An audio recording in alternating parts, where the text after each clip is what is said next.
नटवर सम्राट लोकराजा सुधीर कलिंगण प्रस्तुत कलेश्वर दशावतार नाट्य मंडळाला याच्या पूर्वी सुद्धा या गावामध्ये नाट्यप्रयोग करण्याची संधी या मंडळानं आणि आमचे मित्र तुषार चव्हाण यांनी दिली, त्याबद्दल माझ्या कलेश्वर दशावतार नाट्य मंडळाच्या वतीने मी त्यांचं ऋण व्यक्त करतो.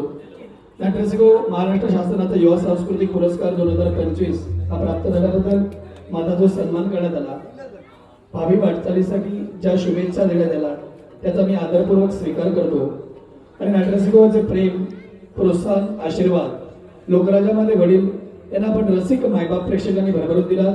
तेच प्रेम, प्रोत्साहन आणि आशीर्वाद माझ्या सहित माझ्या कलेश्वर दशावतार नाट्यमंडळातील प्रत्येक कलाकाराच्या पृष्ठभागी राहावा अशी कळकळीची विनंती करतो. या मंडळाला सुद्धा भावी वाटचालीसाठी शुभेच्छा देतो.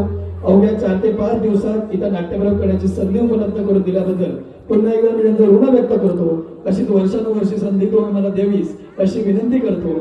आणि झालेला सन्मान सत्कार आम्हा 2 कलाकारांचा नसून माझ्या कलेश्वर दशावतार नाट्य मंडळात कार्यरत असणाऱ्या माझ्या प्रत्येक सदस्याचा आहे असं समजतो. आणि या मंडळाला पुन्हा एकदा शुभेच्छा देतो. आजोबांपासून मिळाला कलेचा वारसा शेवटच्या क्षणापर्यंत जपत राहून रसिक मायबाप प्रेक्षकांचे मनोरंजन करत राहू असाही शब्द देतो. इथं थांबतो. जय हिंद, जय दशावतार.